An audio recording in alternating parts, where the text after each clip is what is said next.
Good morning, all of you. This is LK Nishad here from CGPSC Village of Bureaucrats. Workshop, ये जो आज का session है, ये सेमिनार है, वर्कशॉप है। किसी भी प्रतियोगी परीक्षा की तैयारी करने से पहले छात्रों के मन में बहुत सारी उलझनें होती हैं, बहुत सारे सवाल होते हैं और उन सवालों का क्लियर होना बहुत ज़रूरी है। Dos and don'ts. एक छात्र जब प्रतियोगी परीक्षा की तैयारी में आता है तो उसे क्या करना है, क्या नहीं करना है, ये भी बहुत महत्वपूर्ण हिस्सा है। अपने जीवन में क्या बदलाव करना है, ये भी महत्वपूर्ण हिस्सा है। क्योंकि आप ये मान के चलिए कि मोर देन 95% ऑफ स्टूडेंट्स हम ग्रेजुएट तक खेलते कूदते रहते हैं, ना तो हम उतने ज़्यादा सीरियस होते हैं और अब किसी तरह पास होके या कॉलेज के एग्ज़ाम पास करना, ये टारगेट लेकर चलते हैं। जब ग्रेजुएशन हो जाता है या ग्रेजुएशन फर्स्ट ईयर में पहुंचते हैं तो थोड़ा थोड़ा दिमाग चलना शुरू होता है कि अब क्या करना है। ये बात और है कि सोशल मीडिया और इंटरनेट एक्टिविटी की दुनिया में जो है तो स्टूडेंट थोड़ा सा जागरूक हो जा रहे हैं कि फर्स्ट ईयर में पहुंचते ही थोड़े से उनके दिमाग में ये चीज़ें आ जा रही हैं कि अब तैयारी करनी है, या जागरूक हो जा रहे हैं, तो कोई गलत बात नहीं है। एक छात्र के जीवन में दो अवसर आता है, दो अवसर। साइंस बैकग्राउंड के जो स्टूडेंट होते हैं वो 10th के बाद एक अवसर आता है, IIT, नेट, इंजीनियरिंग, ये अवसर आता है। लेकिन मैं दावे के साथ कह सकता हूं कि ये अवसर तो लिमिटेड छात्रों के लिए है। भारत में 24 लाख 10th बोर्ड का एग्ज़ाम 24 लाख लोग हर वर्ष देते हैं। इनमें से कुछ ही छात्र जो है IIT नीट में प्रवेश करते हैं, या कुछ ही छात्र एक्टिव होते हैं और उसके बाद छात्र ये मौका चूक जाते हैं। बहुत सारे तैयारी करते हैं, वो भी ये मौका चूक जाते हैं, IIT नीट में नहीं जा पाते। लेकिन अब इसके बाद क्या? तो इसके बाद जो रास्ता बचता है वो बचता है शासकीय नौकरी, सरकारी नौकरी। नौकरी भी दो तरह के होते हैं, एक प्राइवेट और एक सरकारी। लेकिन चूंकि हमारे पास हाई टेक्निकल नॉलेज के ज्ञान की कमी है, IIT और नीट ये सब हाई टेक्निकल और स्पेशलाइज्ड फील्ड हैं, इनकी ज्ञान की कमी है, तो हमें प्राइवेट नौकरियों में वो अपॉर्चुनिटी वो कम देखने को मिलती है, वो सैलरी, वो जो जीवन की सिक्योरिटी, लाइफ की सिक्योरिटी, वो कम देखने को मिलती है। तो शासकीय नौकरी हमेशा से एक लुक्रेटिव जॉब अपॉर्चुनिटी रही है। सरकारी नौकरी दिमाग में बैठा हुआ है। यहाँ तो भारत में रिश्ते भी तय होते हैं तो सबसे पहले ये पूछा जाता है कि लड़का करता क्या है। प्राइवेट जॉब है तो उसकी पूछ परख कम है, लेकिन सरकारी नौकरी में है, भले चतुर्थ श्रेणी में हो, उसकी पूछ परख उससे ज़्यादा है। क्यों? तो लड़की के माता पिता भी सोचते हैं, ये देखते हैं कि हमारी लड़की का जीवन कहाँ सिक्योर होगा। तो सरकारी नौकरी मतलब जीवन का ठेका है ना, सैलरी, रेगुलर सैलरी, जॉब की सिक्योरिटी और उसके बाद पेंशन। हालांकि मौजूदा समय में पेंशन की योजना जो है वो इधर उधर चल रही है, कहीं लागू हो रही है, कहीं लागू नहीं हो रही है, लेकिन फिर भी लाइफ की सिक्योरिटी एक लंबी अवधि तक है। और समाज में एक गलत धारणा भी है कि गवर्नमेंट जॉब में बहुत सारी नौकरियां ऐसी हैं कि टेबल के नीचे से सैलरी तो दिखावा है, टेबल के नीचे से बहुत इनकम होती है, तो वो भी एक आकर्षण का केंद्र बनता है लड़की के माता पिता या लड़कियों के लिए भी ना, कि पकड़ लेते हैं सरकारी नौकरी वाला है तो पैसा होगा, पैसा है तो लाइफ में सिक्योरिटी होगी, लाइफ में सिक्योरिटी है तो समाज में स्टेटस भी होगा।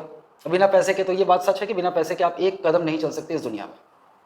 वो ड्रामेबाजी और किताबी ज्ञान या किताबी वो सुनने में अच्छा लगता है, लेकिन सच्चाई है कि बिना पैसे के एक कदम नहीं चल पाओगे। और आपके पास पैसा नहीं है तो एक समय आएगा कि आपके परिवार वाले, आपके रिश्तेदार, वो भी आपकी इज्जत करना छोड़ देते हैं।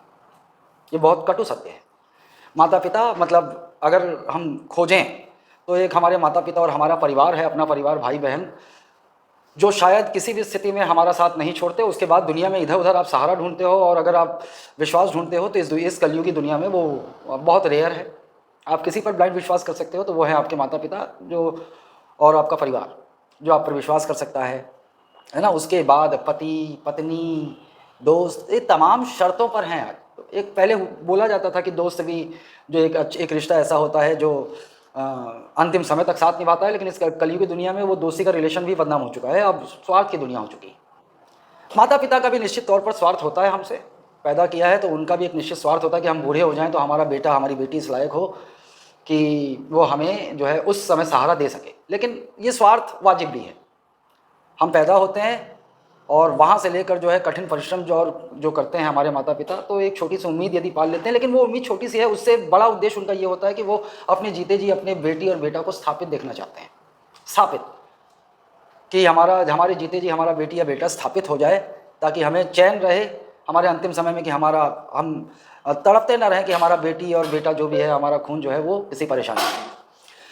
अब सवाल ये आता है कि नौकरी कम है और बेरोजगार ज़्यादा है। ऐसी अवस्था में ये बात तो तय है कि कुछ ही लोगों को नौकरी मिलेगी और बाकी लोग विफल होते हैं। नौकरी किनको मिलेगी, कौन सफल होगा और कौन विफल होगा, इसमें ये बहुत बड़ा अंतर है। लेकिन आपको बता दूं, इसका कारण जो है ना, वो स्टूडेंट स्वयं बनते हैं जब उन्हें वो सीरियस नहीं होते या उन्हें ये पता नहीं होता कि करना क्या है, या वो अपनी गलतियों से वो जो 99.5% विफल होते हैं उस ग्रुप में शामिल हो जाते हैं अपनी गलतियों से। तो मेरा फोकस आज का उन सभी बातों पर है जहां पर आपके पास अपॉर्चुनिटी क्या है, एक छात्र के रूप में आपको करना क्या है, क्या नहीं करना है, अब तक ग्रेजुएशन स्कूल में या ग्रेजुएशन करते करते आपने जो किया उसमें क्या बदलाव लाना है, आपकी सोच में क्या बदलाव आएगा, आपकी रूटीन कैसे होगी, पढ़ने का सही तरीका क्या हो सकता है, रिवीजन का सही तरीका क्या हो सकता है। ये है फोकस मेरा, है ना। अगले 1 घंटे में शायद मैं आपके सारे उलझनों का, सारे सवालों का जवाब दे दूं, आप क्लियर हो जाए। ठीक, आप क्लियर हो जाए, क्योंकि स्टार्ट करने से पहले आपके माइंड का क्लियर होना बहुत ज़रूरी है। क्लियर हो, एक निश्चित दिशा आपको दिखाई देनी चाहिए, तभी तो आप उस पर कार्य कर पाएंगे, है ना। तो चलिए, सबसे पहली बात कि आपके सामने अपॉर्चुनिटी क्या क्या है और आपको क्लियर होना है कि करना क्या है। जैसे 12th बेस एग्जाम तो आपके पास एसएससी है। विकल्प क्या क्या है आपके पास 12th बेस एग्जाम, 12th यदि आपने पास किया है तो क्या क्या विकल्प है आपके पास। देखिए, विकल्प आपके पास नौकरी, सरकारी नौकरी, तो एक सेंट्रल जॉब और एक आपका स्टेट जॉब। सेंट्रल जॉब में चलते हैं तो इधर आपके पास यूपीएससी 12th बेस आ रहा हो ना, अभी जोड़ नहीं रहा हूँ, धीरे से जोड़ूंगा। एसएससी में आपके पास जीडी, एसएससी सीएचएसएल, ठीक, RRB railway recruitment board, group D, इस तरह के एग्ज़ाम, ठीक, ये सेंट्रल हो गया। और इधर आ जाइए आप, तो आपके पास मैं वो डिफेंस फोर्सेस और वो सब में नहीं जा रहा हूँ, सीडीएस और ये सब उसमें नहीं जा रहा हूँ, है ना, लेकिन वो विकल्प भी आपके सामने होते हैं। स्टेट में आप जा जाइए तो 2 विकल्प आपके सामने खुलते हैं, बाद वाला विकल्प रहने दीजिए, सीजी व्यापम, यही विकल्प आपके सामने है। सीजी व्यापम में आप देख लीजिए क्या क्या, तो पटवारी, संयुक्त भर्ती, स्टेनो, आमीन 12th है ना, हाँ 12th, आमीन पटवारी जिसे हम कहते हैं, ये हो गया आपका स्टेनो, आमीन, संयुक्त भर्ती, हॉस्टल वार्डन, इस तरह के तमाम विकल्प आपके 12th बेस्ड एग्जाम के खुलते हैं सीजी व्यापम में, ठीक। अब आप ग्रेजुएट हो गए, ग्रेजुएशन के बाद आपके पास विकल्प, तो देखिए इसी में आगे बढ़ जाइए। ग्रेजुएशन के बाद सीजीएल, है ना, इसके बाद आपका ग्रुप सी का टीसी और दुनिया भर के वैकेंसी आपके ऑप्शन खुलते हैं। इधर आ जाइए तो ग्रेजुएशन के बाद आपके सीजी व्यापम में भी विकल्प खुलते हैं, जैसे आरआई, फूड इंस्पेक्टर, इस तरह के एग्जाम, और एक विकल्प खुलता है सीजीपीएससी, इधर सीजीपीएससी, और एक विकल्प इधर खुलता है जो सबका बाप है, यूपीएससी। ग्रेजुएशन बेस्ड एग्जाम आपको दिख रहे हैं। अब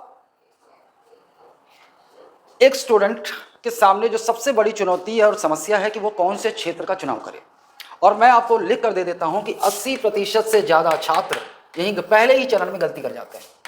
पहले चरण क्यों गलती कर जाते हैं, तो उसका कारण है स्वयं मेरे जैसे शिक्षण संस्थान। इनकम की चाह में, पैसे की चाह में इस तरह से सत्य को छुपाकर प्रचार किया जाता है कि स्टूडेंट वहाँ से उनकी तरफ आकर्षित हो जाए और कमाई हो। आजकल कोरोना के बाद आपने यूट्यूब में देखा होगा, एक चलन चल निकला है, मतलब पूरे दुनिया भर के ऑनलाइन टीचर्स, है ना, पहुंच बढ़ जाती है। कोई दिल्ली में बैठा है तो पूरे इंडिया में वो ऑनलाइन के कोर्सेज बेच सकता है, कोई बिहार में बैठा है तो पूरी दुनिया में, पूरे भारत में ऑनलाइन के कोर्सेज बेच सकता है। मूल मुद्दा है कमाई।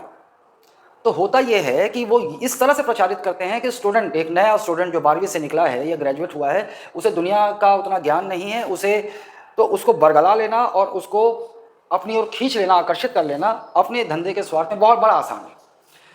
इस बात को छिपाते हुए प्रचार किया जाता है कि ऑनलाइन एक नए छात्र के लिए ऑनलाइन पाप से अधिक कुछ नहीं है।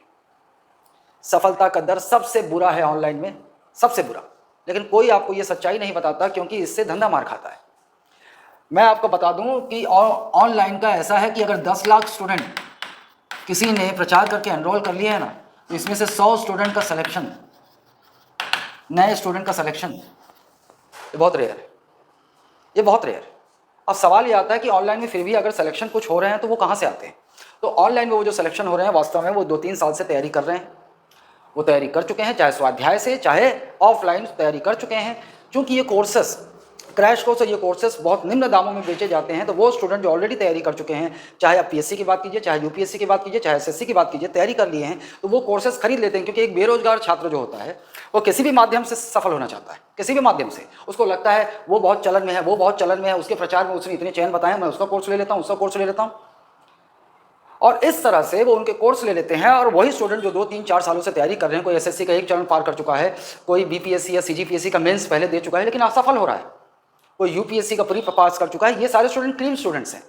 ये सारे स्टूडेंट जानते हो 100 में से 5 वो स्टूडेंट्स हैं जो क्रीम कहलाते हैं। ये क्रीम स्टूडेंट्स तैयारी कर चुके हैं, लेकिन कोचिंग के कोर्सेज बेचने का तरीका, अपने चयन बताने का तरीका कुछ इस प्रकार होता है कि वो एक बेरोजगार छात्र ना चाहते हुए 10 जगह कूद जाता है, ये कोर्सेज खरीद लेता है, और वो वही छात्र सेलेक्ट होते हैं एक नया। और उन छात्रों के सिलेक्शन को देखकर नए छात्र इन ऑनलाइन कोर्सेज में भिड़ जाते हैं, इस बात की का बिना ज्ञान लिए कि क्या वास्तव में ऑनलाइन कोर्सेज से हम तैयारी कर सकते हैं, हम पढ़ सकते हैं।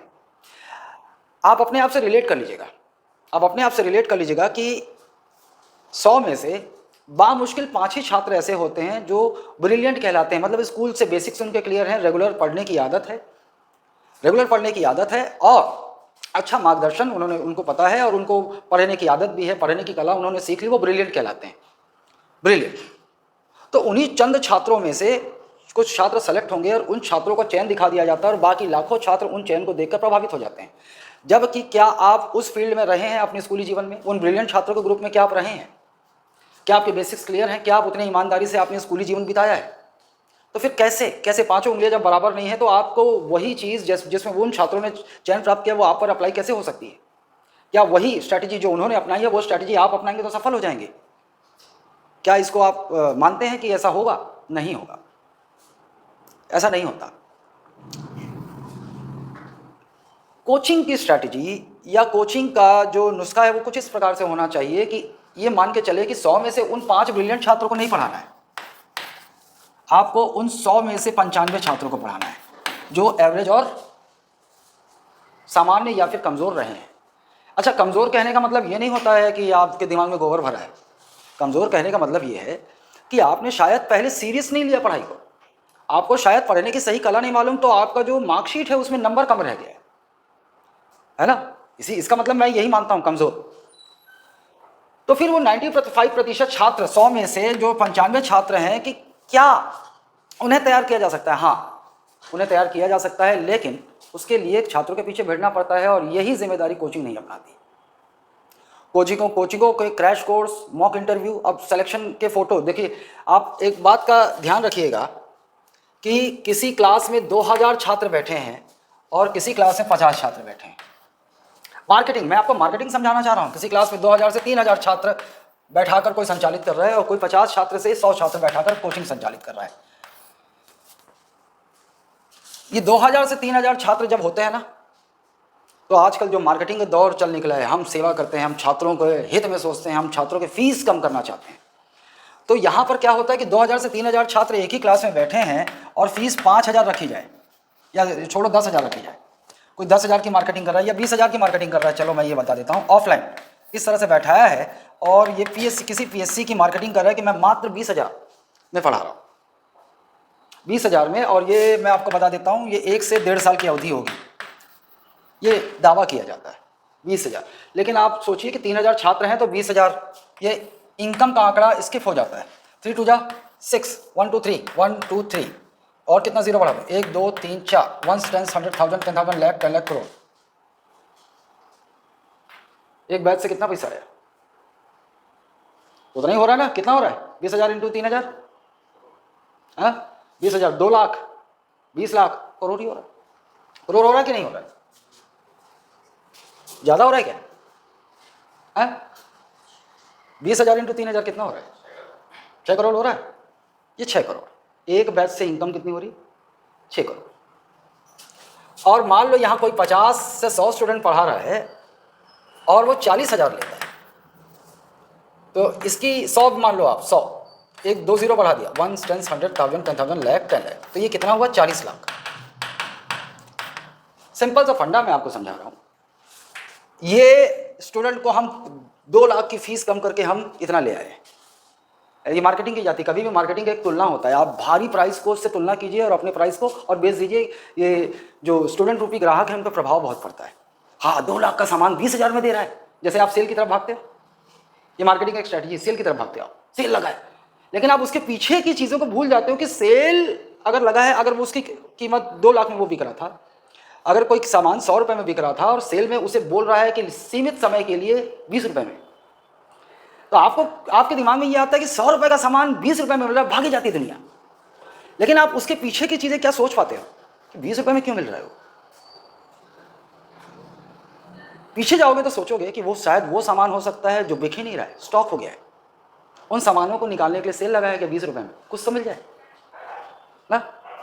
या फिर वो सामान लो क्वालिटी के थे जो बिक नहीं रहे थे दुकान में, तो उन सारी चीज़ों को वर्ष भर में निकालने के लिए सेल लगाया जाता है 20 रुपये में, कुछ तो मिले ना। वही कंसेप्ट यहाँ काम करता है। उसको अपना प्रोडक्ट बेचना है, किसी को अपना प्रोडक्ट बेचना है, तो उसने क्या किया, 2 लाख की तुलना की। हालांकि ये बात भी सही है कि वो प्रोडक्ट क्या वास्तव में 2 लाख भी डिजर्व करता था। हो सकता है कि उस व्यक्ति ने भी ऐसी मार्केटिंग का जाल बुना हो कि जो सामान 1 लाख रुपए में या 50,000 में दिया जा सकता था, अपनी डिमांड मार्केट में बढ़ाकर उसने उसकी 2 लाख में बेच रहा था। वो ये भी हो सकता है।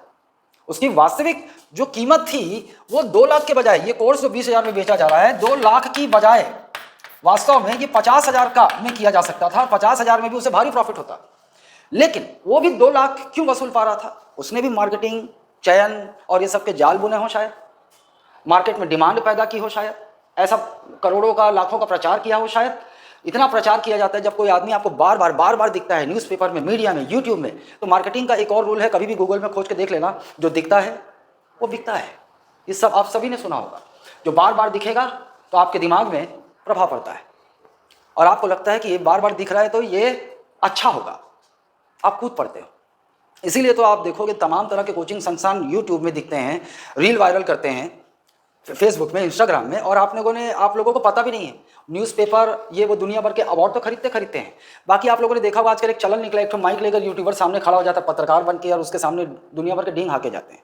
आपको पता है वो भी एक धंधा है। वो 1-1 लाख रुपए लेते हैं एक दिन का। जिस यूट्यूब चैनल के जितने ज़्यादा सब्सक्राइबर और फॉलोअर हैं, उनका रेट उस हिसाब से तय होता है।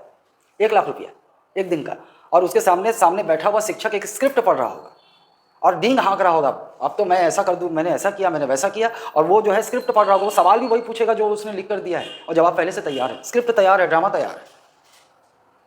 एक आप लोगों को पता ही नहीं है, स्टूडेंट को कुछ भी नहीं पता कि पीछे के राज क्या है, क्या चल रहा है। वो तो जो दिख रहा है उसको सत्य मान ले रहे हैं और एक्सेप्ट कर ले रहे हैं। इस भीड़ में जरा सा लॉजिक लगाइए कि इस भीड़ में क्या शिक्षक स्टूडेंट को तैयार कर सकता है? इस भीड़ में ये बात तय है कि भीड़ को देखकर भीड़ जाती है, भीड़ को देखकर भीड़ जाती है। इस भीड़ में 50 ब्रिलियंट स्टूडेंट पहुंचेंगे जो ऑलरेडी बहुत तेज हैं। पता है आपको, गिरते पड़ते 2-3-4 वर्षों में इन्हीं का चयन होना है, बाकी ये तो ताली पीटते बैठ के समय बिता के आ जाएंगे। ये केवल उस भ्रम जाल में फंसे हुए जो ताली पीटने गए हैं वहां पर और कोचिंग को फीस देने गए हैं। अब भाई 3,000 एक बैच और 4 बैच चलाया तो 12,000 ऑफलाइन स्टूडेंट, और मान लो 12,000 और 4 ब्रांच चला रहा है तो कितना हो गया? 48,000 ऑफलाइन स्टूडेंट ना। और हिसाब लगाते जाओ जिसको आपने सोचा नहीं होगा, 48,000 ऑफलाइन स्टूडेंट। लेकिन अगर उसमें मान लीजिए 200 ही स्टूडेंट सेलेक्ट हो रहे हैं जो दिखा रहा है कि उसके यहाँ पढ़े हैं, तो 48,000 ऑफलाइन स्टूडेंट, और ये भी बता देता हूँ ये तो ऑफलाइन की बात हो गई, और 1 लाख मान लो ऑनलाइन स्टूडेंट। कितने लाख स्टूडेंट? 1 लाख, ये तो कम बोल के 2 लाख ऑनलाइन स्टूडेंट। तो 2,48,000 में 200 स्टूडेंट का चयन, कितना परसेंट हुआ ये? 2.5 लाख में का 10% कितना होगा? 2.5 लाख का 10% कितना होगा? अंदाजा लगाओ, 25,000। अब 1% पे आ जाओ, कितना होगा? 2,500। 1% कितना होता है? अगर इनमें से 1% छात्र चयन हो रहा है, कितना हो रहा है? 2,500। और हो रहे हैं 200, तो ये अभी कितना परसेंट हुआ? सोचिए, देखो आप, है 0.00 में पहुंच गए, 0.00 में ना। अब क्या किया जाएगा? इन स्टूडेंट को मार्केटिंग करके इसके लिए तो ग्रैब कर लिया गया। अब क्रैश कोर्स चलेंगे, अब ये और चैन फोटो, ये भी 200 मैं आपको बता देता हूँ, ये 200 ओरिजिनल नहीं है, इनमें 50% चैन फोटो जो बताए जाएंगे। कैसे बताए जाएंगे वो उसके लिए चालाकी और मक्कारी की जाएगी। कैसे मक्कारी की जाएगी? और वो स्टूडेंट ऑनलाइन के क्रैश कोर्स वो खरीदेंगे जो स्टूडेंट ऑलरेडी मेंस या इंटरव्यू से बाहर हो गए।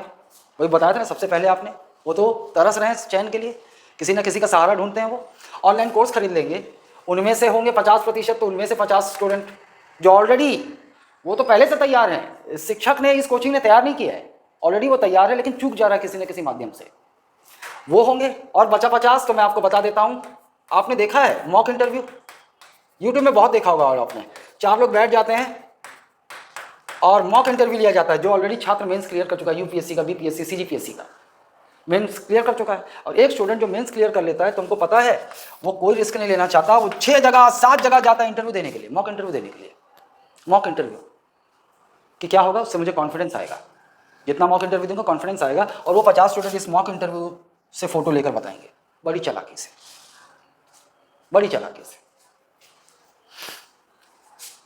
तो ये क्या कर रहा है, ये 40,000 अगर फीस ले रहा है, तो आप सोचिए कि ये 40 लाख रुपए इसके पास आ रहा है। लेकिन कोचिंग का खर्च मैं आपको बता देता हूं, एक बैच का खर्च यहां पर 30 लाख से ज्यादा होगा, मैं तो कहता हूं 35 लाख होगा। फैकल्टी, रेंट वेंट, दुनिया भर का सबसे बड़ा खर्च 30 लाख मान लीजिए, 10 लाख एक बैच में बचा, 10 लाख ना। इधर आइए, यहां 6 करोड़ इकट्ठा किया एक बैच से, दिन के 4 बैच 24 करोड़। और आपको मैं बता देता हूं, खर्च एक बैच को चलाने का जानते हो कितना आएगा? पूरे बैच को चलाने का 4 करोड़ से ज्यादा नहीं होगा। कमाई कितनी हो गई? 20 करोड़। 4 बैच दिन में 4 बैच चल रही है भाई, कितना कमा लिया? 20 करोड़। जन सेवा, जनता की सेवा, बच्चों को घर घर तक शिक्षा पहुंचाना है, सस्ता करना है। लेकिन गाय भैंस की तरह एक बैच में बैठाता है, ये लोगों को दिखाई नहीं देता। बच्चे क्या कंपेयर करते हैं, वो 20,000 में करा रहा है, आप 40,000 लेते हो, आपका महंगा है। लेकिन वो नहीं सोच रहा है कि ये जो है, ये 50 से 100 बच्चों को बैठाकर वहां उनको तैयार करने के लिए पढ़ा रहा है। और आपको अच्छी तरह से पता है, हर एक स्टूडेंट इससे इत्तेफाक रखेगा कि अगर आपको तैयार करना है तो आप इस गाय भैंस की तरह भीड़ में ना तो सवाल पूछ सकते हो, और ना आप में वो आत्मविश्वास आएगा जो आत्मविश्वास यहाँ आता है। यदि शिक्षक ईमानदार है, आपको हर एक छात्र को पकड़कर वो यहाँ ध्यान देता है। लेकिन ये यहाँ क्या कमा पा रहा है? 10 लाख। अगर ये फीस लेता है तो मैं बता रहा हूँ 40,000 लेता है और 100 बच्चों को बैठाता है, तो एक बैच से कितना कमाया? 10 लाख। लेकिन यहाँ बच्चों के साथ न्याय कर सकता है, और यहाँ ये 20 करोड़ बचाने वाला बच्चों के साथ न्याय नहीं कर रहा है। ये क्या कर रहा है? शिक्षा का धंधा, मार्केटिंग का धंधा कर रहा है ना। तो सबसे पहले ऑनलाइन का जाल बच्चों को समझना होगा। कोरोना के समय मजबूरी थी, लेकिन कोरोना के बाद ये धंधे का साधन बना लिया संस्थानों ने, धंधे का साधन। ऑनलाइन का विकल्प मेरे पास भी था, लेकिन ऑनलाइन पे कभी मैंने जोर नहीं दिया, क्योंकि मैं सत्य जानता हूँ, मैंने देखा है मेरे अच्छे स्टूडेंट जो कोरोना के पहले जो ऑफलाइन के स्टूडेंट थे, जो वीकली टेस्ट देते थे, क्या परफॉर्म करते थे ना। लेकिन जब मैंने, कोरोना में तो मजबूरी थी ऑनलाइन, जब ऑनलाइन क्लास मैंने लेना शुरू किया, तो वही ऑफलाइन के अच्छे स्टूडेंट ऑनलाइन में नीचे ग्राफ गिरता गया उनका। ऑनलाइन में बहुत चुनौतियां हैं, मैं बोला ना, 100 में से केवल 5 ब्रिलियंट और सेल्फ मोटिवेटेड छात्र ही कर पाते हैं। और नया छात्र के लिए तो और मुश्किल है। वो छात्र जो पहले तैयारी कर चुके हैं ऑनलाइन से, वो अपनी कमियों को दूर जरूर कर सकते हैं, लेकिन ऑनलाइन से तैयारी नहीं कर सकते। लेकिन कोचिंग आपको ये नहीं बताएगी, ये सच्चाई नहीं बताएगी। दूसरा भ्रम ये है कि छात्र को अब फील्ड चुनना है, और जहां 80% लोग गलती कर बैठते हैं, यहां उन्हें नहीं पता कि उनको जाना किधर चाहिए। कोचिंग के प्रचार में बहक जाते हैं और गलत क्षेत्र चुन लेते हैं। उससे होता क्या है, साल 1.5 साल अपनी ऊर्जा बर्बाद करते हैं, पैसा बर्बाद करते हैं, समय बर्बाद करते हैं। और जब ऐसा किसी छात्र के साथ हो जाता है, तो लिख लो, 90% छात्र अपना आत्मविश्वास खो बैठता है और वो दोबारा लौट कर नहीं आता। आजकल एक ट्रेंड चला हुआ है छत्तीसगढ़ में, लोग चाहे वो 12वीं पास किया हो, चाहे कॉमर्स किया हो, चाहे आर्ट्स किया हो, सबको एसएससी रेलवे का भूत सवार है। क्यों? क्योंकि एक जनमानस में, सोसाइटी में, छत्तीसगढ़ में एक बात फैल चुकी है कि व्यापम की वैकेंसी का भरोसा नहीं है, सीजीपीएससी के लायक हम नहीं हैं, और ये वैकेंसी ज़्यादा निकलती है, रेगुलर निकलती है, तो इसकी तैयारी करते हैं। केवल यही सोचकर वो इधर जा रहे हैं। अब मैं आपको बता देता हूँ इसकी सच्चाई। ये बात सच है कि अभी स्टेट में वो दशा नहीं है जो संख्या में नौकरियां निकलती थी, लेकिन आज नहीं निकल रही, कल नहीं निकल रही है, परसों निकलेगी। बिना इन शासकीय कर्मचारियों के क्या प्रशासन चल पाएगा? अभी नहीं निकल रही, लेकिन निकलेगी। लेकिन इस चक्कर में छात्र जो जीवन भर मैथ से डरता आया है, जीवन भर मैथ से डरा है,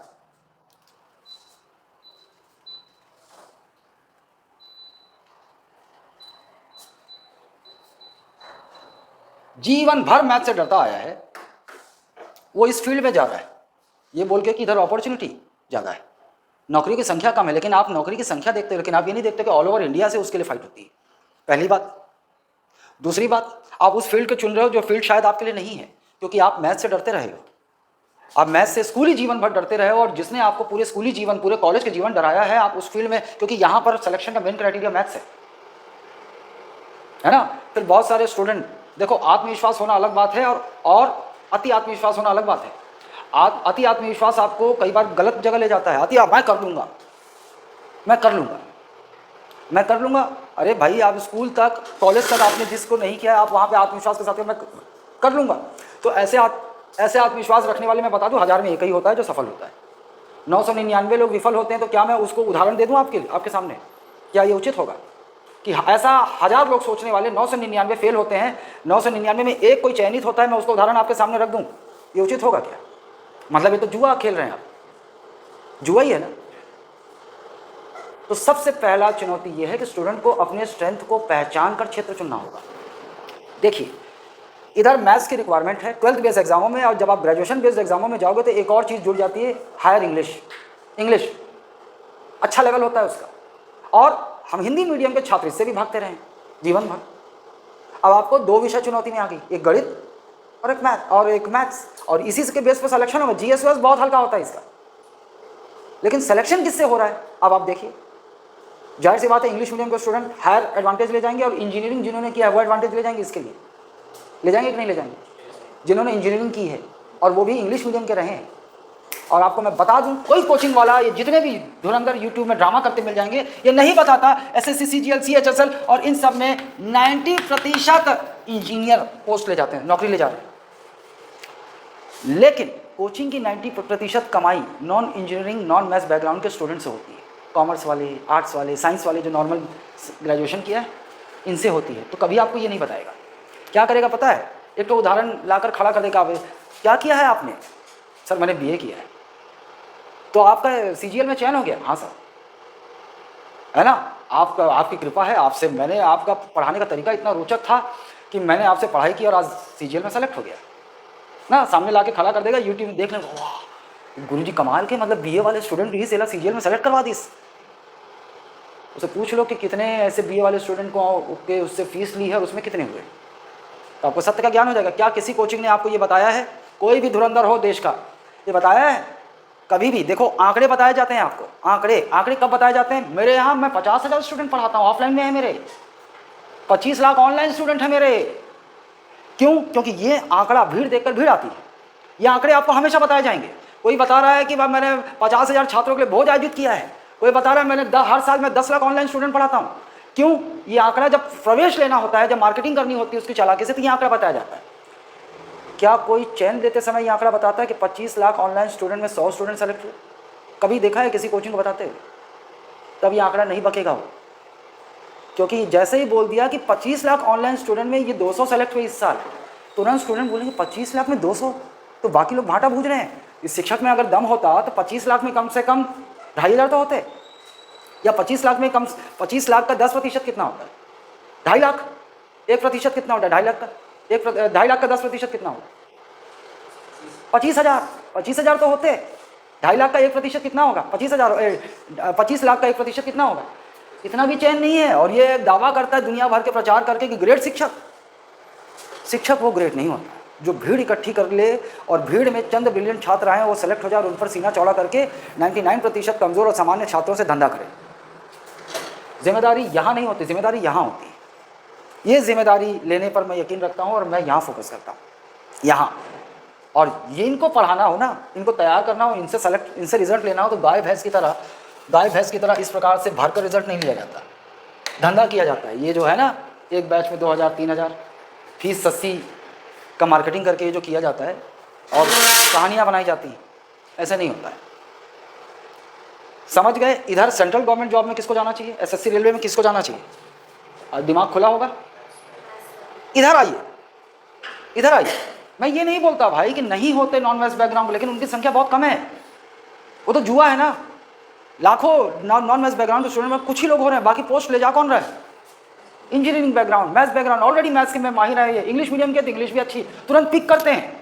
जबकि हिंदी मीडियम को छात्रों को अगर वही चीज़ करनी होगी जिसका, तो उसे 4 से 5 साल लग जाएंगे वो पकड़ बनाने में। लेकिन क्या इतना पेशेंस सबके पास होता है? इतना पेशेंस है क्या सबके पास? तब तक जीवन में आपके कितने बदलाव हो जाएंगे नहीं मालूम। सबके फाइनेंशियल स्टेटस एक जैसे हैं क्या? सबके घर में वो समर्थन मिलेगा क्या 4 साल 5 साल? खासकर लड़कियों को मिलेगा क्या? लोग धीरज खोने लगते हैं। आपके घर में ही यदि आप 4 साल 5 साल 6 साल से तैयारी कर रहे हैं, नौकरी नहीं प्राप्त कर रहे हैं, तो आपके माता पिता आपसे इरिटेट होने लगेंगे कि पढ़ रहा है कि नहीं पढ़ रहा है। फिर आप ताना सुनने को मिलेगा, वो ताना बहुत बुरा होता है। ताना सुनने को मिलेगा, रवैया बदलने लगता है लोगों का, आपको देखकर लोगों का रिएक्शन बदलने लगता है। और सफल हो जाएंगे ना तो वही जो आपको ताना मार रहे थे, घर परिवार दोस्त यार मजाक उड़ा रहे थे, देख लेना आज मैं तो जानता था, तो जरूर करेगा। तब आपका तलवा चाटने और मक्खन लगाने आ जाएंगे तुरंत। यही दुनिया की कड़वी सच्चाई है। तुम सफल हो, तुम्हारे पास पैसा है, तो दुनिया पूछती है, दुनिया ये सोचती ही नहीं कि वो सफल कैसे हुआ, उसके पास पैसा कैसे आया, ये नहीं सोचती आजकल। यही दुनिया की कड़वी सच्चाई है। लोग ये जानना चाहते ही नहीं कि वो 2 नंबर का काम करता है या वो लोगों को ठग कर कमाता है करोड़ों रुपया, लेकिन उसके पास है तो उसको पूछने वालों की भीड़ लगी रहेगी। आपके पास नहीं है तो आपको नहीं पूछेगा कोई। चाहे आप कितने अच्छे इंसान हो, आप लोगों की मदद करते हो, आप सत्य बोलते हो, आपको कोई नहीं पूछेगा। ये इतनी बुरी दुनिया है, जान लो। आप नहीं जानते हो, जान लो। आप में से बहुतों को अभी आपने जीवन का असली रंग देखा नहीं है, तो आपको पता भी नहीं है, लेकिन मैं आपको आईना दिखा रहा हूँ जो आगे आपको पता चलेगा। ठीक, इधर की फील्ड में जब आप आते हैं ना, तो इधर उल्टा हो जाता है। इधर 80% चयन आपका इंग्लिश और मैथ्स तय करता है, तो इधर क्या होता है? 80% चयन आपका जानते हो, इधर 20% जीएस, और इधर उल्टा हो जाता है 20% इंग्लिश और रीजनिंग मैथ्स। 80% क्या चयन तय करता है? जीएस। जीएस क्या? भूगोल, संविधान, हिस्ट्री, इन सब का।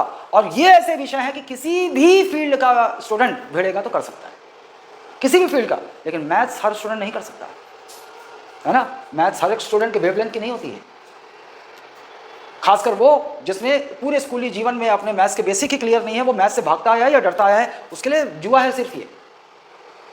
आप समझ पा रहे हो मैं क्या कहना चाह रहा हूँ? मेरे ख्याल से इतनी बात बोलने के बाद एक स्टूडेंट को खुद अपना मूल्यांकन कर लेगा और क्लियर हो जाएगा कि मुझे कौन सा क्षेत्र में जाना चाहिए। क्लियर हुआ? ठीक।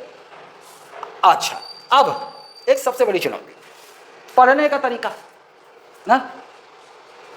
अच्छा, आप में से कितने लोग, जब जैसे मान लो एक पेज है आपके सामने, इसमें कंटेंट है, अब आपको इसको याद करना है। देखिए, आप जब आते हैं, जब आप प्री में बैठते हैं, जैसे सीजीपीएससी 3 चरण का एग्जाम होता है, सीजीपीएससी प्री, मेंस, इंटरव्यू। बाकी व्यापम के एग्जाम 1 चरण के होते हैं। व्यापम के एग्जाम एसएससी में भी कई 2 चरण 3 चरण होते हैं।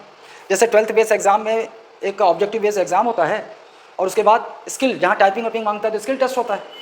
कुछ और हायर लेवल के एग्जाम है जहाँ प्री होता है, फिर मेंस टियर 1, फिर टियर 2, फिर इंटरव्यू भी होता है। उसी प्रकार यूपीएससी और सीजीपीएससी, ये सिविल सेवा के जो एग्जाम है, प्री होता है, मेंस होता है, इंटरव्यू होता है। व्यापम कैसा होता है? Single tier. व्यापम कैसा होता है? सिंगल टियर एग्जाम है ना, जहाँ पे स्किल बेस्ड नहीं है, जहाँ पे टाइपिंग वाइपिंग मांगता है वहाँ तो उसके बाद तो टाइपिंग टेस्ट भी होगा। लेकिन व्यापम के एग्जाम सिंगल टियर एग्जाम होते हैं, मतलब आप एक एग्जाम दीजिए, मेरिट में आइए, नौकरी पाइए, ये होता है। कितना अच्छा लगता है ना, आसान लगता है ना, बस एग्जाम दो, मेरिट में आओ, नौकरी पक्की, है ना। और मैं आपको बता दूं, यही नया स्टूडेंट ना यही सब सुनना चाहता है, इसीलिए कुछ धूर्त कोचिंग संस्थान इस तरह से प्रचार करेंगे, क्या आइए आप हमारे साथ, अब करिए अपनी सरकारी नौकरी पक्की। देखना ऐड देखना। एक आईसीएस कोचिंग है, मैं नाम लेने में कोई कोताही नहीं करता, आ जाए कोई भी कोर्ट आ जाए मैं धो दूंगा, ये अपराध है, तुमको पता है। नौकरी पक्की, 100% गारंटी। ये नए मासूम बच्चों को फांसने का केवल एक तरीका है, अगर कोई मेरे सामने आ जाए, दुनिया का कोई भी वायरल टीचर हो, धुरंधर हो, इन सब लोगों ने इस भीड़ को इकट्ठी करने के लिए, मासूम बच्चों को का इस्तेमाल कर कमाने के लिए, इन लोगों ने गारंटी और इस नौकरी पक्की, ये सब शब्दों का इस्तेमाल करके प्रचार किया है। मेरे मुंह से कभी नहीं सुनोगे आप। नौकरी पक्की, 48,000 ऑफलाइन स्टूडेंट बैठा के सबकी नौकरी पक्की हो गई, है ना। बता दूं, कानूनन अपराध है ये अपराध खान वायरल जो है आज, रियल टीचर खान, उन्होंने भी किया है ये अपराध। आईसीएस कोचिंग भी करती है और तमाम बहुत सारी कोचिंगें करती हैं। जिस दिन कभी फुर्सत मिला ना, वो केस दायर करने वाला पहला व्यक्ति मैं ही होऊंगा, कोर्ट में घसीट दूंगा और मैं सिद्ध करके बताऊंगा कि अपराधी हैं, क्योंकि ये अपराध है। प्रचार करने में, ऐसे प्रचार नहीं किया जा सकता, ये अपराध है। तो मैं आपको बता दूं कि मैं कभी आपको गारंटी नहीं दूंगा कि मेरे 50 बच्चों की छात्र 50 के बच्चों सेलेक्ट हो जाएंगे, लेकिन मैं इस बात को जानता हूं और इस बात के प्रमाण है मेरे पास कि इस दुर्ग में कोई भी संस्था ऐसा नहीं है जो मुझसे ज़्यादा चयन अनुपात देता हो। चाहे वो PSC प्रीलिम्स की बात हो, चाहे वो व्यापम में सिलेक्शन की बात हो, चाहे वो कोई भी हो, कोई भी बैच मैंने चलाई हो, तो मुझसे ज़्यादा चयन 2 साल के भीतर किसी ने नहीं दिए। ओह, कोई भी 30 मार खाओ, बिलासपुर की शाखा खोल के यहाँ बैठा हो, कोई भी 30 मार खाओ, और ये वीडियो ओपन होगा, खुली चुनौती है, कोई मेरी बात को काट दे, मुझे झुठला दे। आपको चयन की कहानियां सुनाई जाती है, फर्जी चयन photo, mock interview, test series के फोटो लगाकर आपको भ्रम में कैद किया जाता है। और मैं और कोई हो, यदि आपने देखा हो और कोई हो भारत में जो अपने चयन का क्लास करता हुआ प्रमाण देता हो तो मुझे बताइएगा। मैं अपने सारे जो चयन हैं उनके क्लास करता हुआ हर वीक को टेस्ट में फ़ोटो खींचता हूँ। आप लोगों ने देखा होगा, इंक्वायरी में डालता हूँ। क्या आपने किसी कोचिंग को ऐसा करते देखा है? नहीं देखा है आपने, भारत के किसी कोचिंग को नहीं देखा होगा। मैं वो फ़ोटो डालता हूँ क्योंकि मैं उन्हीं फ़ोटो में से जब छात्र चयन होता है ना, ऐसे गोला लगा के बताता हूँ। इसके लिए ईमानदारी भी चाहिए, इसके लिए कर्मठता भी चाहिए और इसके लिए योग्यता भी चाहिए, वरना आपको चयन की कहानियां सुनाई जाती हैं। बहुत पैसा है जिसके पास, लाखों करोड़ों की मार्केटिंग कर रहा है, खूब बच्चों को इकट्ठा कर ले रहा है, भीड़ बढ़ा ले रहा है। जब चयन की बात आती है तो चालाकियां की जाती है, और जब इस तरह के झूठे प्रचार किए जाते हैं तो स्टूडेंट भी बहुत बटोर लेते हैं, तो कमाई भी बहुत होती है उनकी ना। तो ऐसे चोचले भी किए जा सकते हैं, चूंकि वो ऐसे झूठ का सहारा नहीं लेता इसलिए मेरी कमाई ज़्यादा नहीं होती और मैं ऐसे ज़्यादा प्रचार नहीं करता। लेकिन कोई मुझे झुठला दे, कोई मुझे झुठला दे जो मैं कह रहा हूँ, और नाम लेके भी कह सकता हूँ, लेकिन आज मूड नहीं मेरा। लेकिन क्योंकि बहुत सारे 90% लोग ये सोचते हैं कि ये जलता है उन लोगों से, उनके दिमाग में यही आएगा, वो बहुत आगे चल रहा है, बहुत पैसा कमा रहा है तो जलता है। वो ये नहीं समझ पाएंगे कि सत्य क्या है ना। तो चलो, ये है आपका एक शीट आपके सामने। हाँ, एक बात बताइए, इसको आप कैसे ये आपको याद करना है। यू हैव दिस टारगेट, एक पेज है, आपको याद करना है। कैसे याद करते थे, कैसे याद करने का कैसा तरीका? यहाँ से शुरू करते हो न्यूज़पेपर की तरह, यहाँ तक बार बार पढ़ते हो? कितने लोग ऐसा करते हो? एक पेज है, इसको आपको याद करना है। आप कैसे करते हो? यहाँ से शुरू करके यहाँ तक बार बार 10 बार 20 बार 25 बार पढ़ते हो? ऐसा कितने लोग करते हैं? ऐसा नहीं करते ना। अच्छा, तो फिर कैसे करते हो? टुकड़ों में तोड़ते हो। जैसे कि इसको तोड़ दिया, ऐसा 4 भाग में तोड़ दिया ना, इस पेज को, कंटेंट को। पहले इस भाग को तैयार किया, ठीक, पहले इस भाग को तैयार किया। अच्छा, अब इसको सिर्फ मतलब तोते की तरह बैठ के ऐसा करते हो और याद कर लेते हो 3 बार 4 बार 5 बार, जितना समय लगे, ठीक है, कर लिया। साथ में कुछ करते हो? जिसको भी ये समस्या याद नहीं होता, इसी दौरान आप रफ कॉपी में लिखो। जब आपको लगता है आपने याद कर लिया ना, अपने दिमाग को चुनौती तो बंद करो, लिखो 1 बार 2 बार, ठीक। फिर आप दूसरा ये वाला याद करोगे, दूसरे टुकड़ों को भी ऐसे लिखकर रफ कॉपी में लिखकर तैयार करो। अभी बात खत्म, अब सिलो, ये दोनों को सिल दो, सिलाई करोगे। अब यहाँ से लेकर यहाँ तक कोशिश करो कि एक फ्लो में आ रहा है, हो गया। फिर तीसरा टुकड़ा करो वैसा, फिर सिल दो, 1 2 3 तीनों हिस्से सिल दो। अब फिर चुनौती दो, या फिर उसके बाद चौथा टुकड़ा करो और फिर यहाँ से लेकर इसको पूरी सिलाई कर दो। ये जो तरीका है, ये लगता है बहुत भारी तरीका, टाइम टेकिंग तरीका ना, लेकिन मैं आपको बता दूं, कुछ चीज़ें अच्छी नहीं है लेकिन बोलना पड़ता। पहला प्यार, पहली गाड़ी ना, पहला खास खिलौना, इन सबको आदमी बहुत सहेज कर रखता है ना। उसी तरह जब आप तैयारी शुरू कर रहे हो ना, तो आप ये सोचो कि ये मेरा पहली बार है, शिद्दत से करना है, टाइम टेकिंग होगा, ठहराव के साथ तैयारी करो, आराम से तैयारी करो, टाइम लगेगा। लेकिन ये जो तैयारी होगी ना, ये पुख्ता होती है ना। 1 साल 1.5 साल लगेगा आपको, लेकिन ये पुख्ता तैयारी होती है। इसके बाद भी मैं आपको लिख के देता हूँ, 10 दिन बाद भूल जाओ। कोई है जो 10 दिन बाद भूल जाता है? अरे साला मोर दिमाग तो कमज़ोर है, गोबर भरे मोर दिमाग में, भुला जाता है। ऐसा है कोई? अगर तुम भूल नहीं रहे हो किसी चीज़ को, तो तुम्हें मंगल ग्रह पर चले जाना चाहिए। तुम पृथ्वी में रहने के लायक नहीं हो। इंसान पैदा हुए हो तो भूलोगे, लेकिन आपको लगेगा आप भूल गए हो, लेकिन कोई बात नहीं। 2 महीना 3 महीना बाद जब आपको इससे टेस्ट देना होगा ना, इस तरह से जो तैयार किया, जब आप पकड़ोगे इसको, तो पहली बार इसको, इस एक पेज को तैयार करने में आपको हो सकता है 2 घंटे लगे हों, और आपको लग रहा है कि आप भूल चुके हो, लेकिन मैं लिख कर देता हूँ 15 मिनट में ये तैयार हो जाएगा, या आधा घंटा। कितने समय में तैयार होगा ये? क्योंकि आपके सबकॉन्शियस माइंड में है। फिर से शिद्दत के साथ तैयार करो, रिकॉल करो, एक बार लिखो। फिर मैं लिखकर गारंटी देता हूं कि 2 महीना बाद फिर लगेगा ये देखो सपाट हो गए। लेकिन चिंता की बात ही नहीं है। मैंने आपको बोला ना, आप अपने ऊपर, स्टूडेंट की सबसे बड़ी प्रॉब्लम यह है कि वो अपने ऊपर शंका करने लगता है। उसको लगता है मैं कमज़ोर हूँ, मैं गधा हूँ। उसको सच्चाई का ज्ञान ही नहीं है कि भाई नहीं, तू गधा नहीं है, तू इंसान है और इंसान के साथ ये होता है।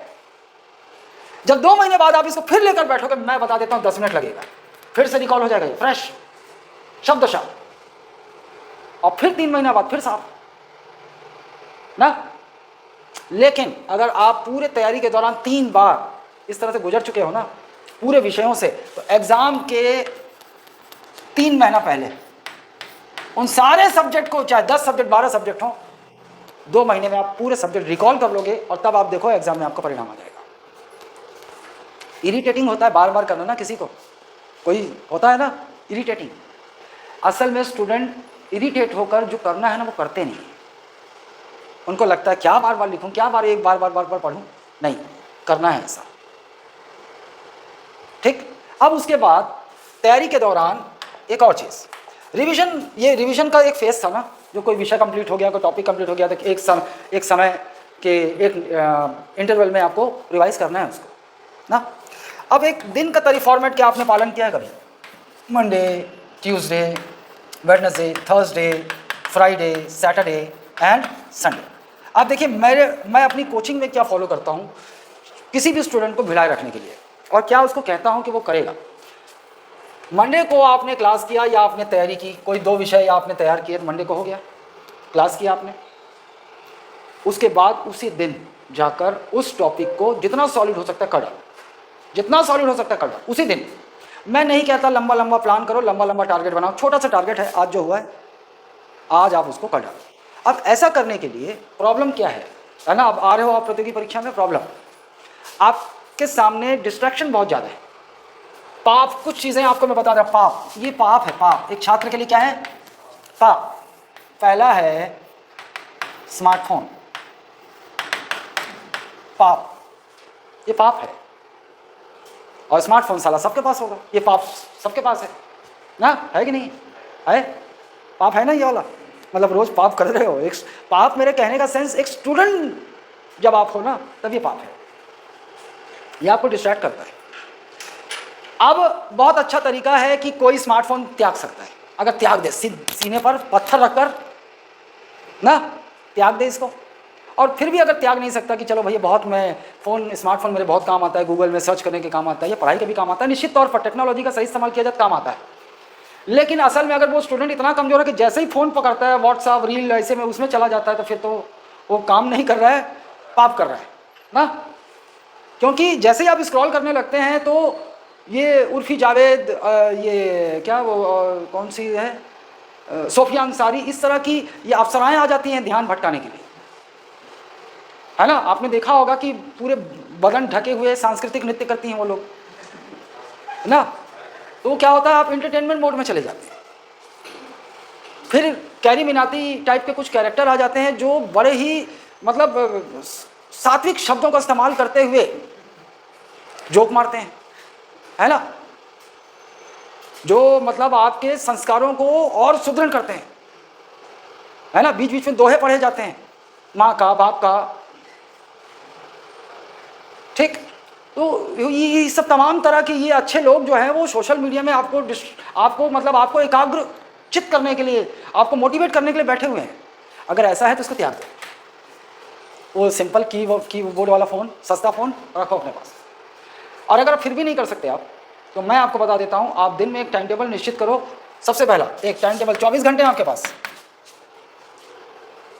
हंसी की बात यह है, हमारे पास काम कुछ नहीं होता, लेकिन हम दुनिया के सबसे व्यस्त आदमी होते हैं, हमको टाइम ही नहीं मिलता ना। जैसे ही पढ़ाई की बारी आती है वो टाइम ही नहीं मिला ना। सारा 24 घंटे में 8 घंटा ज़्यादा से ज़्यादा मान लो। मैं नहीं समझता कि कोई कुंभकर्ण के परिवार से है, 8 घंटा काफ़ी होता है ना। बहुत अच्छा नींद लेना चाहते हो तो 8 घंटा काफ़ी है। मान लीजिए 8 घंटा है और आप क्लास जाते हो तो 3 घंटा मान लो, और कितना हुआ टोटल? 11 घंटा। अभी कितने घंटे बचे? 13 घंटा। 13 घंटा में 3 घंटा आप आराम से, मैं बता रहा हूँ, मैनेज करोगे ना, 4 घंटा और निकाल दो। प्लेजर, नहाना धोना, टीवी देखना, ये वो एंटरटेनमेंट, बचा कितना? 9 घंटा अभी भी बचा है साला। ऐसे चलो 2 घंटा और निकाल देते हैं, खाना पीना, है ना, खाना पीना, छत पे टहलना। कुछ लोगों के टाइम टेबल में तो ये भी होता है, भाई एक निश्चित समय पर मेरे को जाना है ना, किसी को छोड़ने जाना है, बाय करने जाना है ना, या फिर और नहीं तो और छत पे जाना है ना, वो समय फिक्स करके रखा है, ताड़ने का समय।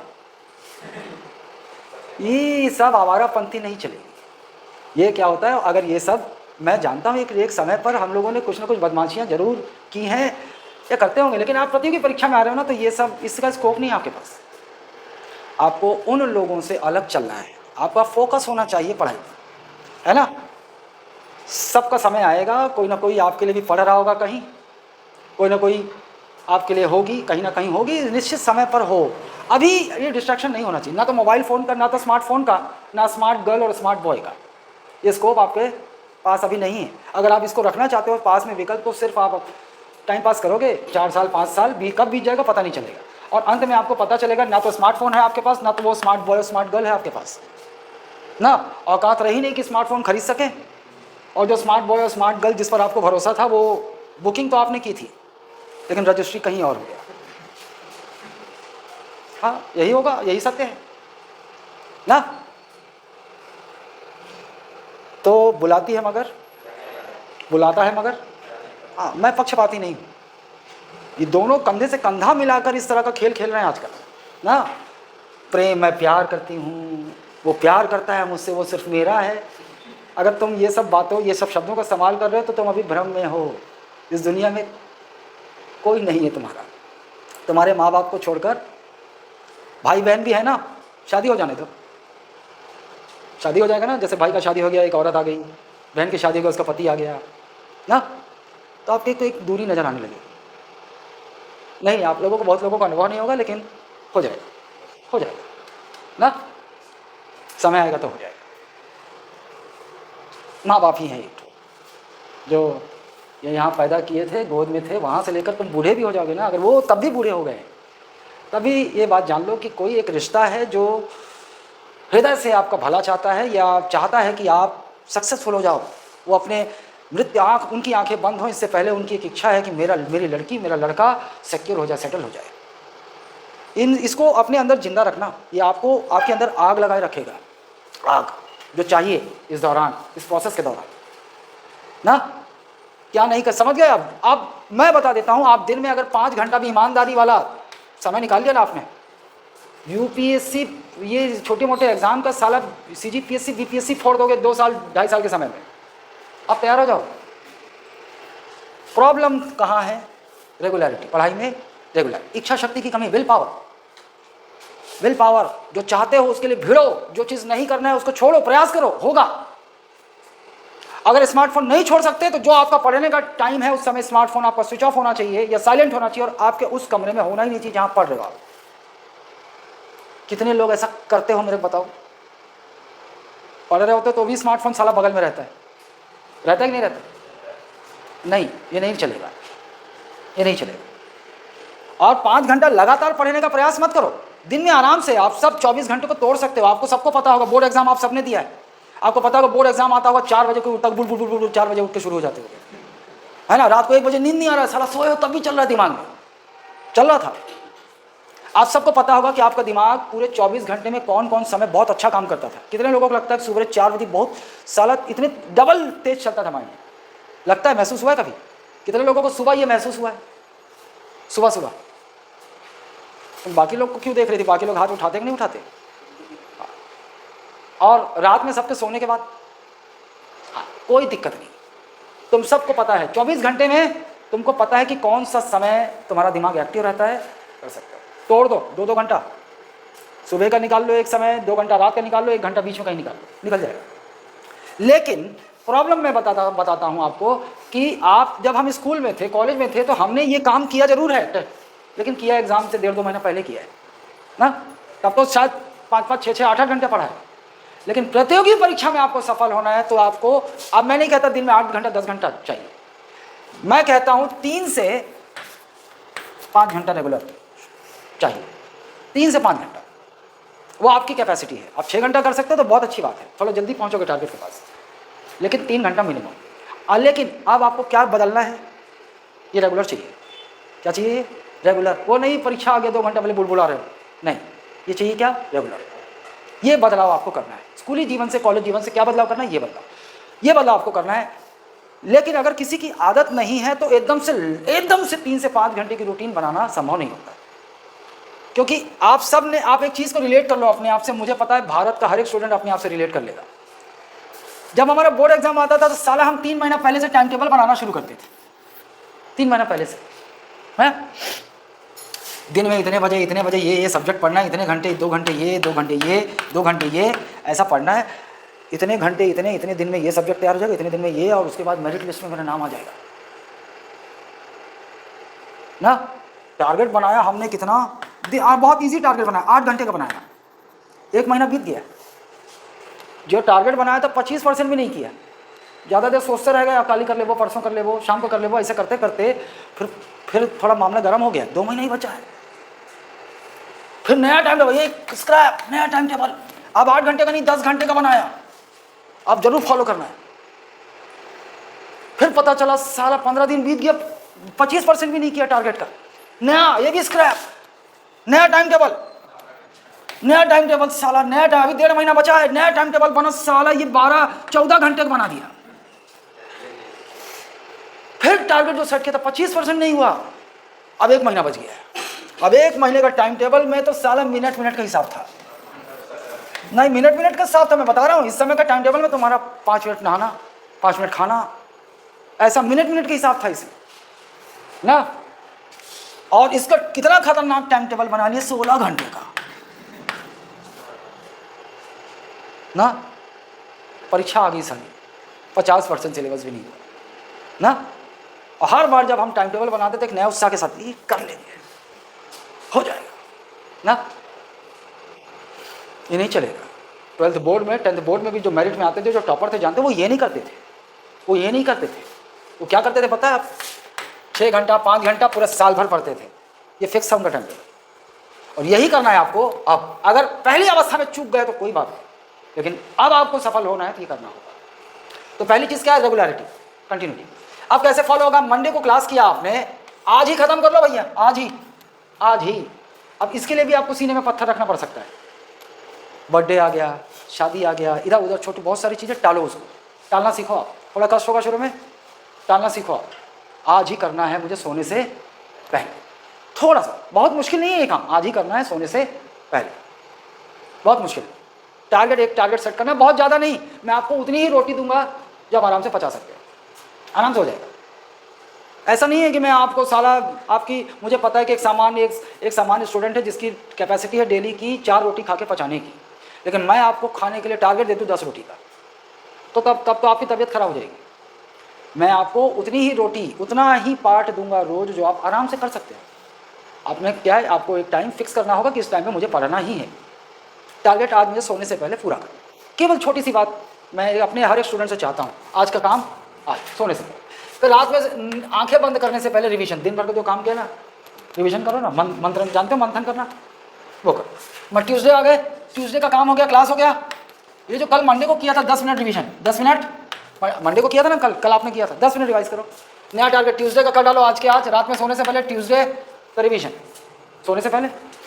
वेडनेसडे को ट्यूसडे जो आपने तैयार किया है 10 मिनट, इसका रिवीजन, फिर नया टॉपिक सोने से पहले आज का जो तैयार किया रिवीजन। ये फॉलो करना है आपको कब तक? फ्राइडे तक। बात समझ गया, क्लियर है कि नहीं?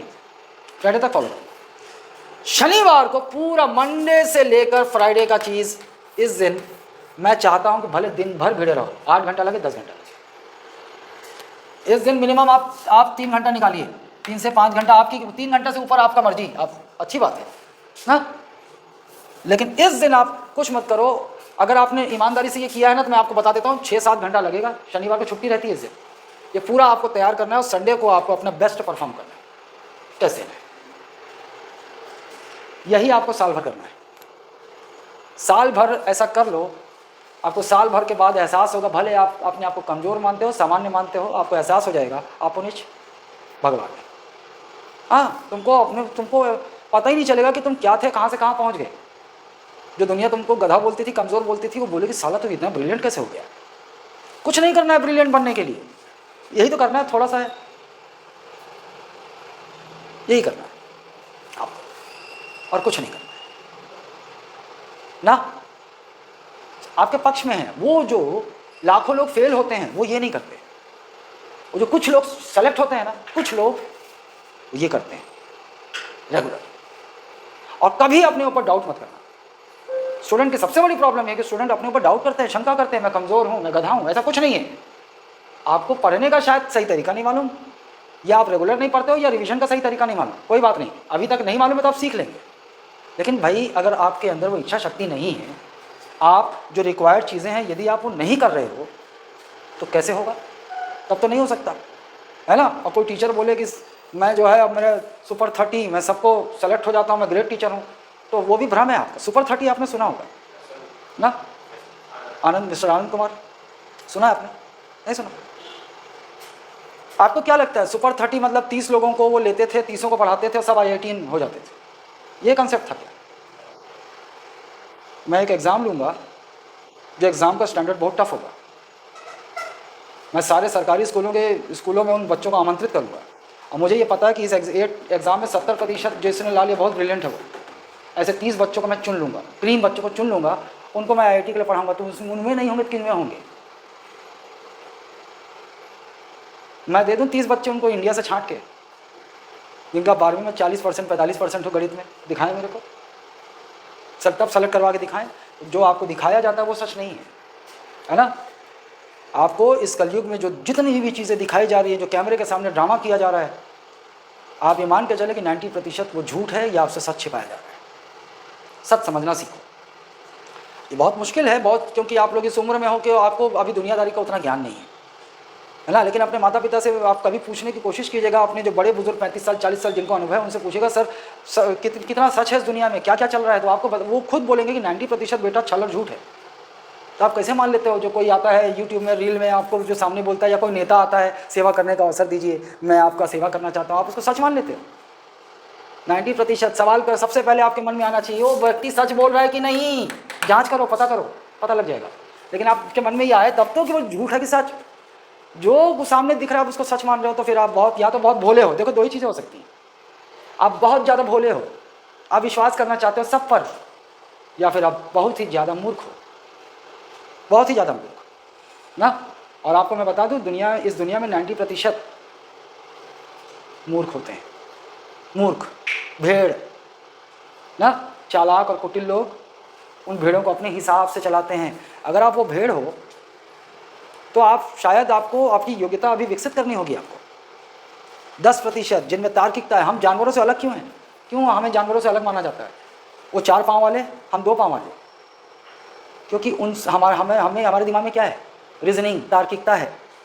हम किसी चीज़ को विश्लेषण कर सकते हैं, एनालिसिस कर सकते हैं ना। और नहीं, इमोशन तो उसमें भी है, उनमें उस जानवर का बच्चा भी मरता है तो वो भी, गाय भी रोती है, कुत्ता भी रोता है इंसानों की तरह। लेकिन क्या अलग है? ऐसा नहीं कि उनमें बिल्कुल ब्रेन नहीं है भैया, शिकार करते हैं, स्किल ये सब उनमें भी है, लेकिन उनसे ज़्यादा तार्किकता, बहुत ज़्यादा तार्किकता इंसानों में होती है, इसलिए हम अलग हैं। लेकिन अगर आप अपनी तार्किकता, सोचने समझने की शक्ति खत्म कर दो तो आप जानवर नहीं होगे।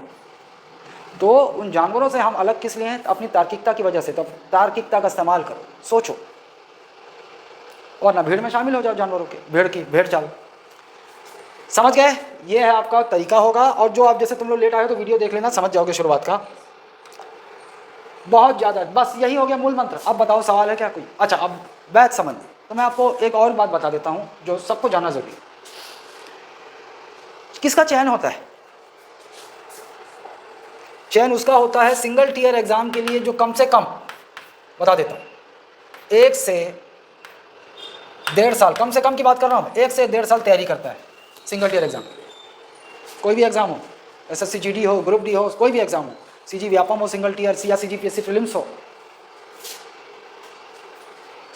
अब बड़े एग्जाम में चले जाते हैं, CGPSC, UPSC, मिनिमम 2 से 3 साल, यही सच है। कोई मुझसे झूठ सुनना चाहता है, जैसे आपने बहुत सारे यूट्यूब में सुन लिया होगा, 1 साल में टॉपर हो गया, वो कहानियाँ हैं, आपको फंसाने के लिए कहानियाँ हैं। प्री मेन सबके सिलेबस कंप्लीट करने में ही आपको 2 साल लग जाएंगे, और उसके बाद सिलेबस कंप्लीट नहीं करना है, पढ़ने को तो सब पढ़ लेंगे, उसको दिमाग में रख कर आउटपुट निकालना है, वो अलग बात होती है ना। वरना लाखों लोग फॉर्म भरते हैं, सब तैयारी कर रहे हैं, सबका हो गया क्या? अगर ये पेशेंस के साथ, रेगुलरिटी के साथ अगर आपको ये समय है तो कीजिए, वरना अगर कोई सोच रहा है ना 3 महीना 4 महीना में मैं शिक्षक भर्ती का एग्जाम निकाल लूँगा, 3 महीना 4 महीना में एसएससी निकाल लूँगा, ये सब तो भ्रम है, भ्रम है भ्रम। लेकिन कोचिंग को इस 3-4 महीने के बैच से कमाई बहुत होती है। कोचिंग की कमाई यहाँ है, यहाँ क्यों? क्योंकि जैसे ही न्यूज़पेपर में हल्ला मचता है, सोशल मीडिया में हल्ला मचता है या नोटिफिकेशन आता है, तो छात्र तुरंत तभी एक्टिव होते हैं, माहौल बन गया, भाग रहे हैं कोचिंग, और कोचिंग तुरंत क्रैश कोर्स 3 महीना 4 महीना का कोचिंग क्लास खोल के बैठ जाती है ना। और मैं बता देता हूँ आपको 90% भीड़ यही इसी समय आती है कोचिंग की ओर, इसी समय। लेकिन इन बेचारों को अज्ञानतावश ये नहीं पता है, नहीं हो सकता। ये कोचिंग इनसे केवल करेंगे क्या? कमाई। ये रास्ता मेरे पास भी है, लेकिन मेरा मन नहीं करता कि एक नए नवेले बच्चे झूठे उम्मीद में आ रहे हैं, मैं उनको गलत दिशा दिखाऊं या उनको झूठा आश्वासन दूं और कमाई करूं। ये मुझसे नहीं हो पाता है। कमाई लेकिन बहुत अच्छी है, यहाँ भीड़ इसी समय आती है। और एक नया स्टूडेंट उसको उम्मीद दिखा, अरे ये देखो इतने चैन हमारे, आओ नेक्स्ट इज़ यू, फोटो खाली ब्लैंक स्पेस छोड़ा गया होगा, अगले आप हैं। बस नए छात्र को क्या चाहिए? यही तो चाहिए था ना। दुनिया भर के सिलेक्शन फ़ोटो फर्जी वाले आपके सामने खोल दिए जाएंगे, और आप, मैं ये क्यों नहीं करता मैं बता रहा हूँ तुमको, या मैंने कभी कोशिश भी की है तो जानते हो, चेतावनी लिखता हूँ नीचे, नए छात्र है ना, अपवाद होगा कोई ना तो होगा, वरना 1000 में 999 छात्र केवल अपना पैसा गंवाएंगे, पैसा भी गंवाएंगे ना, धन भी गंवाएंगे। लेकिन जो सबसे बड़ा नुकसान होता है वो मैं बता रहा हूँ आपको, अगर मोराल उसका ख़त्म हो गया, डाउन हो गया, आत्मविश्वास, वो उठ नहीं पाते। एक सामान्य और 95% कोचिंग की भीड़ में बैठे छात्र सामान्य कमज़ोर छात्र होते हैं। अगर उनको तैयार करना, उनको तैयार किया जा सकता है, लेकिन हड़बड़ी में नहीं होता है। हड़बड़ी में तो उनको कुछ समझ में नहीं आएगा कैसे समय बीत जाए। प्रॉपर तरीके से शुरू किया जाए ना, धीरे धीरे उनको आत्मविश्वास पैदा करते 1-1.5 साल में वो सामान्य और छात्रों को खड़ा किया जा सकता है। और यही प्रैक्टिकल है भी। ब्रिलियंट स्टूडेंट को भी समय लगता है यार, वो भी 3-4 महीने में नहीं कर पाते, नहीं कर पाए। अरे तब तक तो उनको सिलेबस ही समझ में नहीं आएगा क्या क्या है, और वो इस उम्मीद में कोचिंगें उन्हें सच बताती नहीं, कमाई होती, क्रैश कोर्स बेचा जाता है। तो मैं आपको बता दूं, बहुत सारे मेरे यहाँ बहुत भीड़ होती। भीड़ कम होने का एक जो कारण है ना, वो ये है कि मैं इसको तवज्जो नहीं देता। एक इसको तवज्जो नहीं देता, एक ऑनलाइन को नहीं देता। लेकिन ऑनलाइन, क्योंकि मैं ऑनलाइन में भी बताता हूँ छात्रों को, इसलिए मेरी ऑनलाइन की भीड़ नहीं आ पाती। मैं तो पहले ही लिख देता हूँ। दुनिया मुझे पागल कहती है, इस साला कैसे करता है, ऐसे कैसे पैसे कमाएगा? क्योंकि आपको दुनिया जो दिखा रही है, आपको वो लग रहा है मैं अलग बोलता हूँ, बोलते हैं पागल है। नहीं, सच्चाई यही है जो आपके सामने है। नौकरी रोड पर फेंकी हुई नहीं ना, कि जाओ और उठा के ले आओ, नहीं। और मैं किसी स्टूडेंट को भ्रम में नहीं रखना चाहता। मैं अपनी कोचिंग चलाता हूँ, अपने फैकल्टी को इंस्ट्रक्शन होता है कि मुझे मेरा एक बच्चा सीखना चाहिए। मैं वो 100 बच्चों में 5 बच्चे जो ब्रिलियंट बैठे हैं उनके लिए नहीं पढ़ाता, उनके लिए क्लास नहीं चलाता। मैं क्लास चलाता हूँ उन 95 बच्चों के लिए जो सामान्य या कमज़ोर हैं और जो कुछ सोच कर आए। मुझे ब्लाइंडली फॉलो कीजिए, जो मैं बोलूँ वो कीजिए, और आपको एहसास हो जाएगा कि कोई 3 महीना में खड़ा हो गया, कोई 4 महीना में खड़ा हो गया, कोई 6 महीना लगा, लेकिन मैंने खड़ा कर दिया। आत्मविश्वास आ गया, पढ़ने का तरीका जान गया, टेस्ट में कट ऑफ क्लियर करने लग गया। और फिर कुछ तो ऐसे हैं कि जो आप क्लास में टॉप करने लग गए। ये मैं करता हूँ, है ना। बाकी मेरी कोचिंग की नीतियाँ और ये सब तो आप जानते हैं।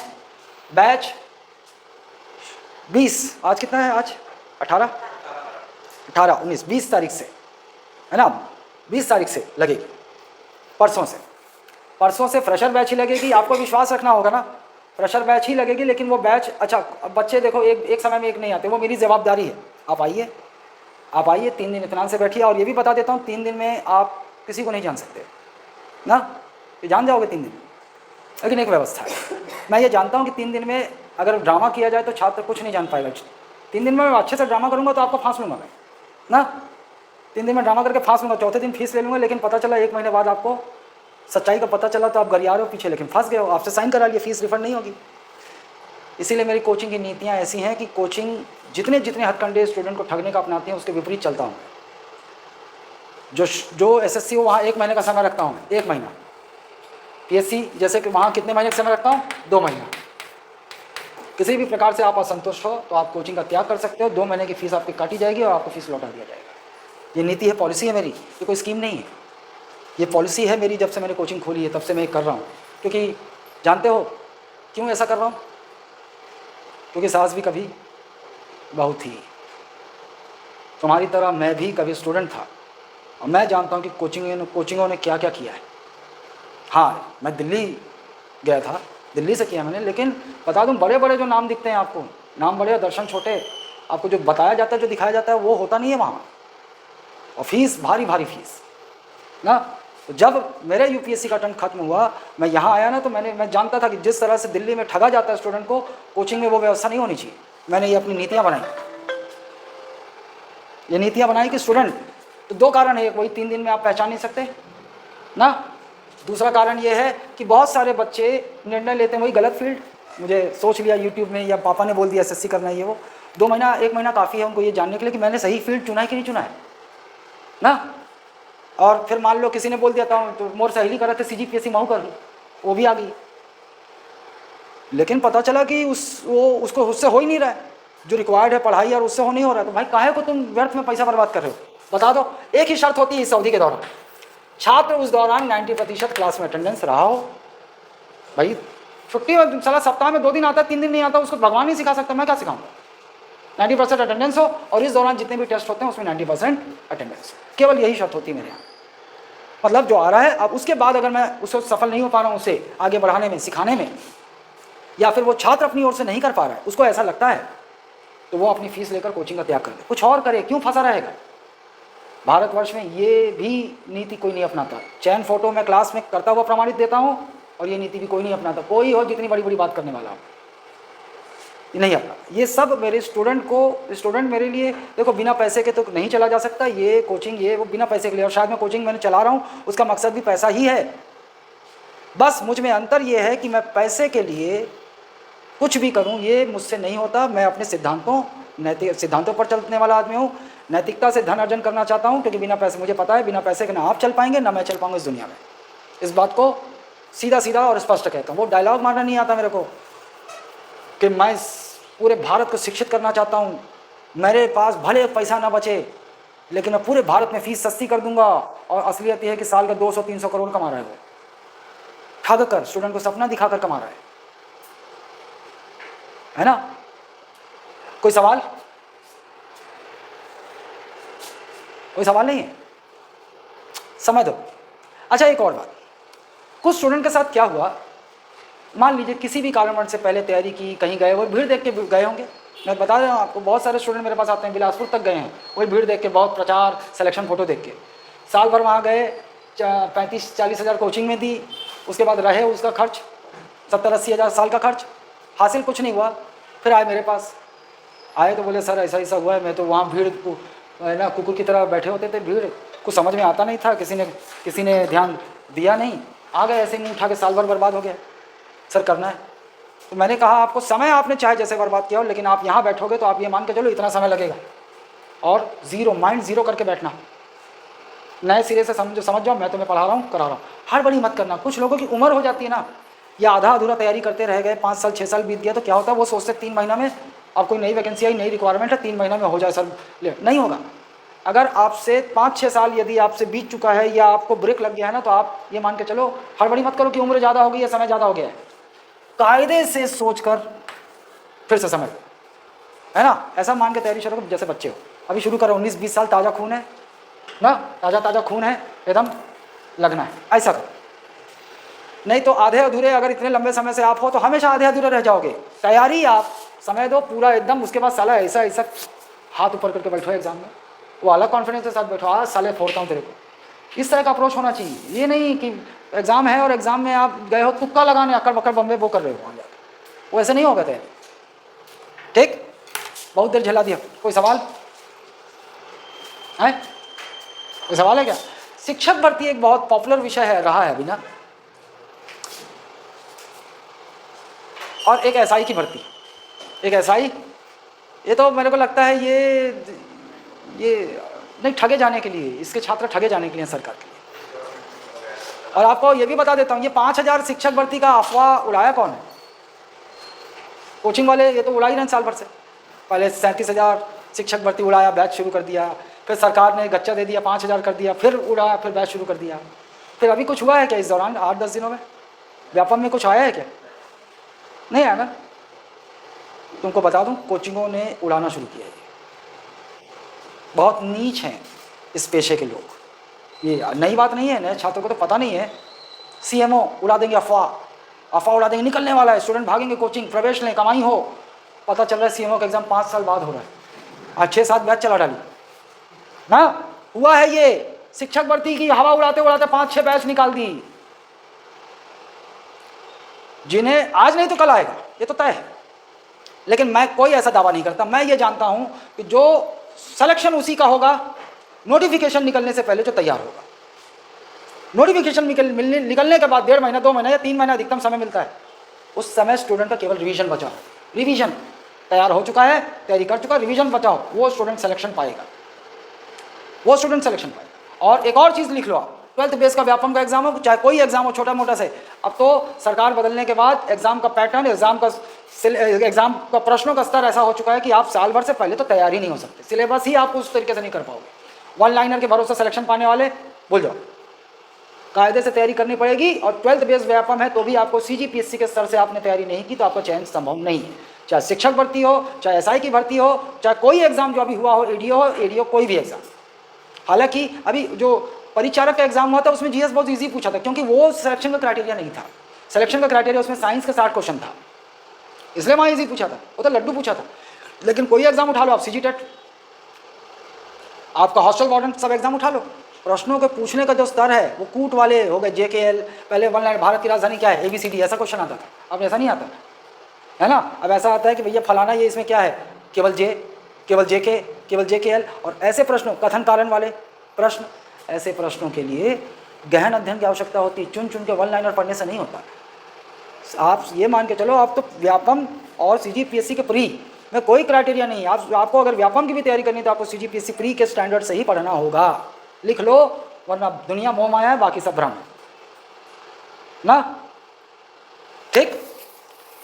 सो बाय 20th थोड़ी और तैयारियां कर लूँ, बैच तो चल रही है आपको पता है।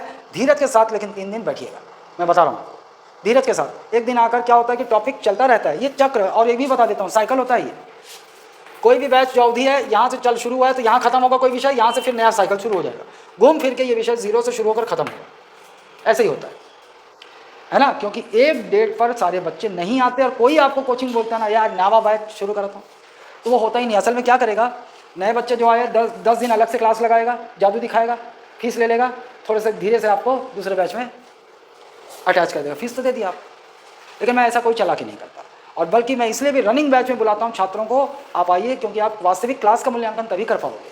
छात्रों से फीडबैक लीजिए कि क्या होता है इस कोचिंग में, कैसे होता है, उनसे पूछिए, उनसे कड़वा सत्य जो पहले से हैं उनसे, तो वो तो नहीं छिपाएंगे ना। अगर वो ठगा गया वो बोल देगा यहाँ मत आना, ये रोगा ठग थे, बोल देगा ना कोई।